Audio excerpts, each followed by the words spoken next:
পার্কে জাগিয়ে তুলেছেন, গোটা উত্তরাঞ্চলকে জাগিয়ে তুলেছেন।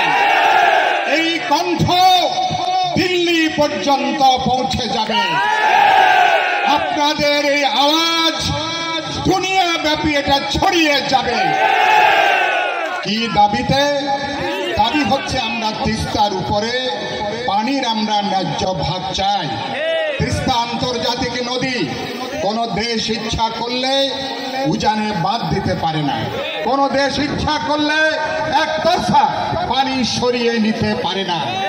ভারত আন্তর্জাতিক রীতিনীতি লঙ্ঘন করে বেআইনিভাবে আমাদেরকে তারা খরার সময় পানিতে মারে, আর বর্ষাকালে পানিতে আমাদেরকে ডুবিয়ে মারে। ঠিক কিনা কথাটা? বলেছি, এটাকে আমরা বলেছি ভারতের পানি আগ্রাসন। ভারতের পানি আগ্রাসন, ভারতের এই পানি আগ্রাসনকে বন্ধ করতে হবে। সবাই রাজি আছেন? এই দাবিটা আন্তর্জাতিক পর্যায়ে ছড়িয়ে দেওয়া দরকার না? আপনার এখানে কয়েক লক্ষ মানুষ আজকে জমায়েত হয়েছে। আগামীকাল রাত পর্যন্ত চলবে, কিন্তু আপনারা সারা দেশের মানুষের কণ্ঠকে দুলুভাই এবং এখানকার আমাদের নেতারা, আমাদের ভরসা ভাই, তারা দেশের কোটি কোটি মানুষের কণ্ঠকে আপনারা হাজির করেছেন। আপনারা কয়েক লক্ষ মানুষ, 18 কোটি মানুষ আপনাদের দাবির সাথে একমত। ভারতকে বলতে চাই, আমরা আপনাদের কোনো দয়া চাই না, আপনাদের কোনো দাক্ষিণ্য চাই না। আমরা আমাদের ন্যায্য ভাগ চাই, আমরা ন্যায্য অংশীদারিত্ব চাই, আমরা ন্যায্য হিস্সা চাই। সরকারকে বলবো, অভ্যুত্থানের মধ্য দিয়ে সরকার গঠন হয়েছে।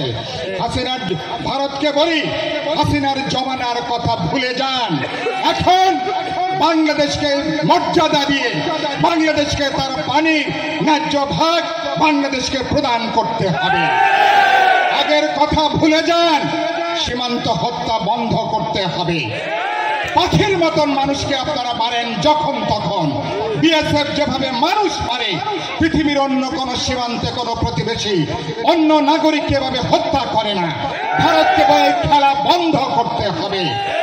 যদি সোজা আঙ্গুলে ঘি না ওঠে, তাহলে প্রয়োজন বোধে বাংলাদেশকে বা ভবিষ্যতে নির্বাচিত সরকারকে আন্তর্জাতিক আদালতে যাওয়ার দরকার। শেষ করব যেখানে বলে, আমাদের শক্তি কি? আমাদের ঐক্য। তিস্তার যদি পানি না থাকে, তিস্তা না বাঁচলে রংপুর বাঁচবে না। তিস্তা যদি না বাঁচে, বাংলাদেশ বাঁচবে না। 54 নদীকে যদি আমরা রক্ষা করতে না পারি, বাংলাদেশকে আমরা রক্ষা করতে পারবো না।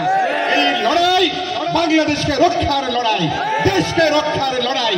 এই লড়াইয়ে যেভাবে আপনারা ঐক্যবদ্ধ হয়েছেন, যেভাবে ফ্যাসিবাদ বিরোধী লড়াই আমরা বিপ্লবী ওয়ার্কার্স পার্টি, গণতন্ত্র মঞ্চ, জাতীয় পার্টি সহ বিএনপিকে সামনে রেখে যেভাবে আমরা জাতীয় ঐক্য গড়ে তুলেছি, আরেকবার তিস্তার জন্য, দেশের ভবিষ্যতের জন্য জাতীয় ঐক্য গড়ে তুলে দেশকে রক্ষা করব, দাবি আদায় করব, ভবিষ্যৎকে রক্ষা করব।